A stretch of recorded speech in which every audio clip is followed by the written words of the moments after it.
po ndodh pushtimi i heshtur i Vlorës në Trekëndçin,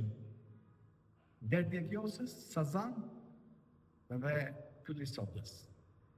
Kjo është që po ndodh, u fol shumë pak për ishkun e Sazanit, por si duket preferenca e pushtuesve,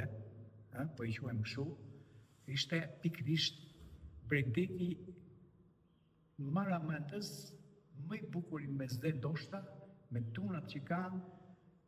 nga Derdhja e Vjosës deri në lagunën e Artës. Është pikërisht kjo ambicia që më datën 30 prill, disa ditë përpara, pra vroshuan kamionat, fadronat aty për të bërë një rrethim urgjent të një territori caktuar dhe që më pas do të bëhet një super gard i madh nga Derdhja e Vjosës deri në Pyllin e Sodës, ku vlonjatët nuk do kenë më, dhe gjithë shqiptarët nuk do kenë më akses për të hyrë për arsye se do të jenë për këto resortet private, ku mendohet që pikërisht në qendër të saj të jetë resorti i Ivanka Trump, që është një gjë i mrekullueshëm, Portanova, që do të jetë totalisht privat, dhe ku për publikun të ta di që vetëm 50 metra mbrapa këtij resortit të Ivanka Trump, që do të zgjerohet nga gjitha krahat, është pikërisht edhe laguna më e mrekullueshme, shtëpia e flamingove, dhe jo vetëm e tyre, po e faunës së mrekullueshme që ka ky bregdet,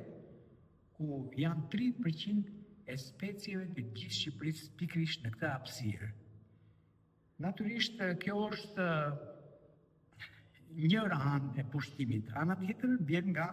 ana jugore, ku është ajo pushtimi me makineri të rënda, me energji që është konvertuar pikërisht në 28 prill. Çuditësi po na ndodhin këto lloj pushtimesh, na kujton atë pushtimin e 7 prillit 39-s, që marrëveshja që është një lloj nënshkrimi apo është nënshkrim tamam, po është kapitullim apo është tradhti, nuk dim si ta quajnë, i hapit energjetik të Vlorës, i cili do të furnizojë gjithë rajonin e Europës jugore me energji, me gaz, ku do të ndërtohen tecet të tjera, do të bëhen një mori tubacionesh gazi që do të furnizojnë pra gjithë rajonin, do të ketë platformë gazi në det, pra një pushtim edhe i detit, pra një rrethim total është ky, është një rrethim total që ka filluar tashmë me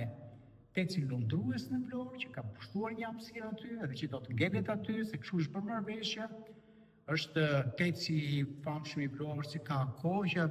është i rrethuar aty gjithashtu, dhe padyshim pak më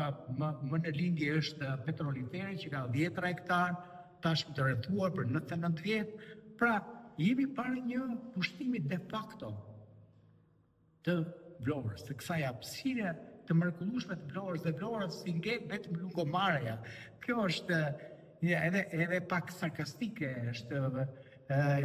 është një ironi e fatit për këtë gjë, për arsye se e gjithë bukuria e Vlorës i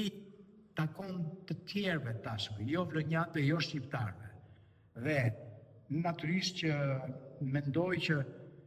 do ketë një lloj reagimi për këtë gjë, se ndryshe është e papranueshme dhe brezat e arshëm do ta dënojnë këtë veprim të gjeneratës sonë. Dhe ajo që duhet themi që edhe nga ana ekonomike, se mund të jetë ky një faktor gjoja për ta mbështetur, është një katastrofë vërtet, se Shqipëria do të bllokohet nga karboni, pra ne duhet të paguajmë lek pafund për